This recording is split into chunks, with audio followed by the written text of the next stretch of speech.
जितने आस्था चैनल पर कथा सुन रहे हो, जितने फेसबुक और यूट्यूब पर सुन रहे हो, बहुत सावधानी से सुनना। 2 बार पशुपति व्रत कर लिए, आपने ये कर लिया, आपने प्रदोष कर लिया, आपने सोमवार कर लिया, आपने सारे अनुष्ठान कर लिए, बहुत सारे उपाय भी करे, तो शुक्रवार के दिन अगर शंकर के मंदिर में जल चढ़ाया जाए तो नारी का अखंड सौभाग्य होता है। दुनिया का कितना भी दरिद्र व्यक्ति हो, चाहे दुनिया का कोई व्यक्ति ऐसा हो जिसका कभी व्यापार चलता ही नहीं हो, उसने 50 बार बदल के देख लिया, फैक्ट्री चली नहीं रही, जिस काम को करने के लिए जाते हैं वो काम टल जाता है, आज की जगह कल, कल की जगह परसों, परसों की जगह नरसों, काम होता ही नहीं। शुक्रवार के दिन बेलपत्री के वृक्ष के नीचे एक नियम वो अगर अपनी जिंदगी में बना ले, प्रदोष काल में, प्रदोष के समय पर बेलपत्री के वृक्ष के नीचे एक बार जाकर नमन करना, और प्रदोष काल में शंकर भगवान के मंदिर में दिया लगाना, ये 2 चीजें अगर वो 3 महीना भी लगातार कर ले तो उसके जीवन में कभी कोई समस्या आ ही नहीं सकती, कोई दुख आ ही नहीं सकता। शुक्रवार के दिन बेलपत्री के वृक्ष के नीचे बैठकर घृत का दिया लगाकर शरीर में जो रोग है उसका स्मरण कर कर शंकर जी से विनय कर कर, हे भोलेनाथ, आपने शुक्र देवता को संजीवनी मंत्र दिया है, तो क्या आप मेरे को वो मंत्र प्रदान नहीं करोगे? मेरे रोग, मेरी बीमारी, मेरे दुख को आप नहीं हरोगे? शिव से कहो, ये शरीर आपने दिया है और भजन करने के लिए दिया है, स्मरण करने के लिए दिया है, कीर्तन करने के लिए दिया है, तो संभालोगे भी आप। और बेलपत्री की ओर मुख कर घी का दिया लगाकर महामृत्युंजय मंत्र का स्मरण कर लेने पर धीरे धीरे धीरे धीरे धीरे धीरे वो रोग समाप्ति की ओर आता चले जाता है। कभी शिव मंदिर में जल चढ़ाने का मौका मिले और आप शंकर जी के मंदिर में जल चढ़ाने के लिए जाएं, तो केवल जल चढ़ाकर वापस मत आना, केवल बेलपत्र चढ़ाकर वापस ना आना, दिया लगाकर वापस ना आना, आते आते बाबा भोलेनाथ जी से ये भी पूछ कर आना, बाबा दोस्तों गुरुजी आगे वीडियो में बहुत से उपाय बताएंगे, तो वीडियो को शेयर करना ना भूले, चैनल को प्लीज आप सब्सक्राइब करके रख ले ऐसे ही वीडियोस के लिए।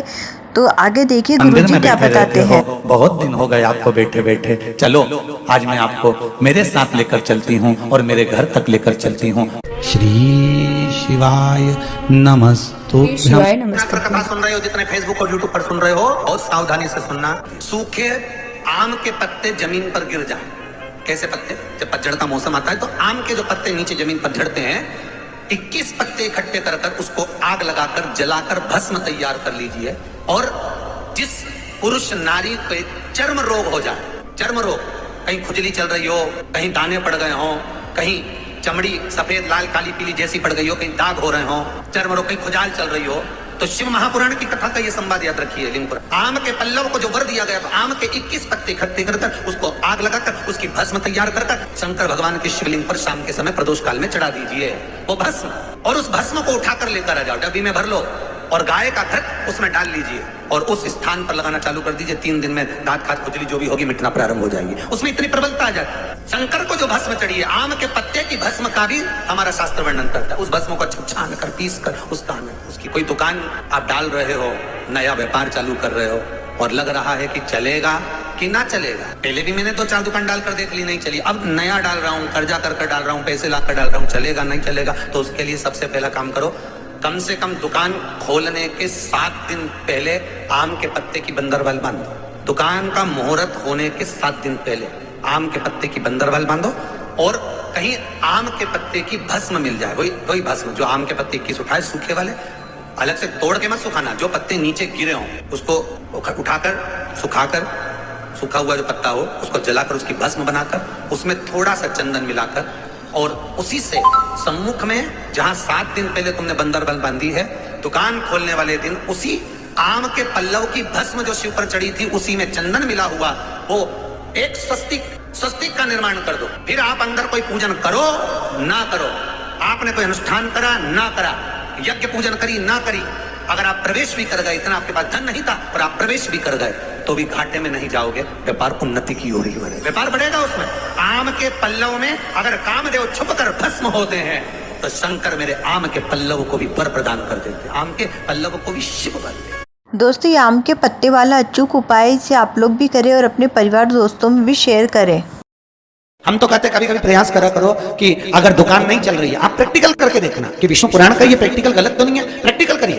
अगर आपकी दुकान नहीं चल रही है, बहुत धीरे धीरे चल रही दुकान नहीं चल रही, तो जिस दिन तुम्हारी दुकान ना चले, एक पान के पत्ते पर मक्खन दो और मक्खन को दुकान में रख दो, और मक्खन को दुकान में रखकर लक्ष्मी जी का अष्ट लक्ष्मियों का नाम ले लो और लेकर उस मक्खन को वहीं दुकान में रखने के बाद दूसरे दिन उस मक्खन को उठाकर कहीं पानी में विसर्जन कर दो, दुकान धड़ाके से चलना चालू हो जाए। प्रैक्टिकल करने में क्या जाता है, और हम तो कहते प्रैक्टिकल करते रहना चाहिए, जरूरी है।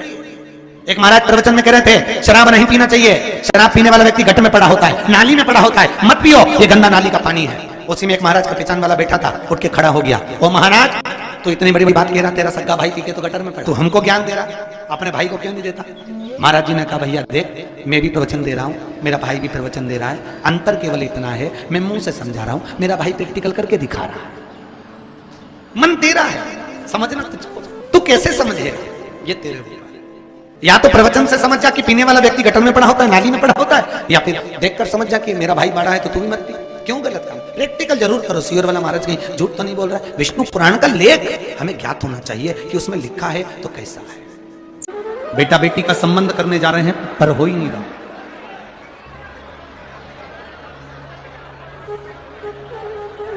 कितना भी दरिद्र से दरिद्र व्यक्ति हो, कितना भी दीन से दीन व्यक्ति हो,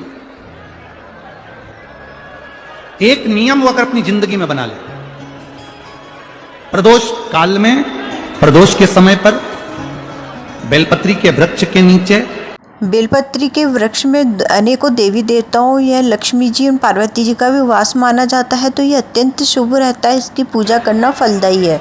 एक बार जाकर नमन करना और प्रदोष काल में शंकर भगवान के मंदिर में दिया लगाना, ये दो चीजें अगर वो 3 महीना भी लगातार कर ले तो उसके जीवन में कभी कोई समस्या आ ही नहीं सकती, कोई दुख आ ही नहीं सकता। कोई आप जाओ और कोई से जाकर कहे कि महाराज हमें बताओ कि भारत का शिवलिंग है तो हम उस पर क्या चढ़ा दें कि हमारी मनोकामना पूरी हो जाए, सफेद शिवलिंग है तो उस पर हम क्या चढ़ाएं कि हमारी मनोकामना पूर्ण हो जाए, काले पाषाण का शिवलिंग है तो हम क्या चढ़ाएं कि हमारी मनोकामना पूर्ण हो जाए, स्फटिक का शिवलिंग है हम क्या चढ़ाएं कि हमारी मनोकामना पूर्ण हो जाए, मां नर्मदा के जल से निकला हुआ नर्मदेश्वर शिवलिंग है हम उसे क्या समर्पित कर दें कि हमारा कार्य सिद्ध हो जाए। भगवान का एक नाम है अघोर, ब्रह्मा जी को दर्शन दिया, अघोर मतलब सिद्ध नाम, सिद्ध करने, कार्य की सिद्धता देने। और बहुत ध्यान से सुनना भाई नवेगांव वालों, फिर कहूंगा अगर दिल में कोई बात है और आपकी वो कामना पूरी नहीं हो रही, बहुत प्रयास कर लिया आपने, कामना सिद्ध नहीं हो रही, एक लोटा जल, एक जल का पात्र लीजिए, उस जल के पात्र को लेकर उसमें थोड़ा सा लाल चंदन डालकर बेलपत्री के वृक्ष के नीचे और देवादिदेव महादेव को चढ़ाना प्रारंभ कर दीजिए, शिव को चढ़ाना थोड़ा सा। उसके बाद में एक लोटा जल स्वच्छ फिर शिव जी को चढ़ाओ। प्रयास करो बेलपत्री मिले, उस बेलपत्री पर लाल चंदन तीनों पत्तियों पर लगाकर लाल चंदन बेलपत्री के वृक्ष के नीचे समर्पित कर उसी बेलपत्री के वृक्ष के नीचे का बेलपत्र वापिस लेकर श्री शिवाय नमस्तुभ्यं बोलकर आपकी कामना कहकर भगवान शिव पर अघोरेश्वर महादेव का नाम लेकर आप चढ़ाना प्रारंभ करिए। बाबा आपका कार्य 3 महीने के अंदर गुरु जी के द्वारा जो उपाय बताए जा रहे हैं दोस्तों, जाओ, ये अपने परिवार वालों दोस्तों में शेयर करना न भूलें। जब तुम सोचो कि मेरी जॉब मुझे चाहिए और मेरा बाबा मुझे देगा, मैंने मेहनत करी है, पूरा कर्म करा है, मैंने पूरा दम लगाया है, तो मेरा बाबा मुझे नौकरी देगा, तो ये निश्चित है वो देगा। उसके लिए बस एक कर्म आखिरी में कर जाना, जो अशोक सुंदरी का स्थान। फिर ध्यान देंगे, ये शिवलिंग ध्यान से देखेंगे आप लोग, ये शिवलिंग है, ये जलाधारी, और शिवलिंग के मध्य में जो जलाधारी और जलाधारी के सामने से एक स्थान गया हुआ है, जहां गणेश जी का स्थान, कार्तिकेय जी का स्थान और बीच में अशोक सुंदरी का स्थान। जो ये जलाधारी है, इस जलाधारी पर लाल चंदन की 7 बिंदी, कितनी बिंदी लगाना है आपको? 7 लाल चंदन की जलाधारी पर 7 बिंदी। अशोक सुंदरी का जो स्थान है वहां पर केवल पीले चंदन की 5 बिंदी। कितनी लगाना है? 5 बिंदी। और 5 बेलपत्र, केवल 5 बेलपत्र शंकर भगवान के शिवलिंग पर, परंतु उसके चढ़ाने का तरीका 5 बेलपत्र का अलग रहेगा। थोड़ा ध्यान देंगे। 5 बेलपत्र जो आप चढ़ा रहे हैं उसकी डंडी का जो मुख है, आज भी मेरी माताओं से निवेदन करूंगा, यहां पर जितनी बहन बेटियां बैठी हैं और आस्था चैनल के माध्यम से पूरे विश्व की जो माताएं कथा सुन रही हैं, फेसबुक यूट्यूब के माध्यम से जहां आप लोग कथा श्रवण कर रहे हैं और लाखों की संख्या में पधारी हुई सारे बहन बेटियां अगर इस कथा को श्रवण कर रही हैं तो अपने भीतर उतारना। जब जब तुम्हारी जिंदगी में दुख आए, जब जब तुम्हारी आंखों में आंसू आए, किसी से जाकर मत कहना कि तुम्हें यह दुख है। एक चावल का दाना लेकर जाना, अशोक सुंदरी का स्पर्श कराकर भगवान शंकर के शिवलिंग पर आखा, आखा मतलब टूटा हुआ नहीं, पूर्ण अक्षत शिव को समर्पित करना। ज्यादा से ज्यादा 8 दिन, 15 दिन, 20 दिन बाबा को चढ़ा कर देखना, तेरी आंख में आंसू नहीं रहने देगा मेरा भोलेनाथ, ये निश्चित। श्री शिवाय नमस्तुभ्यम। सब बोलिए एक बार जमकर, श्री शिवाय नमस्तुभ्यम।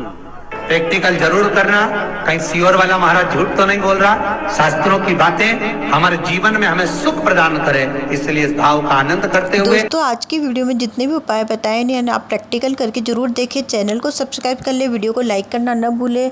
मिलते हैं अगले वीडियो में। हर हर महादेव, श्री शिवाय नमस्तुभ्यम।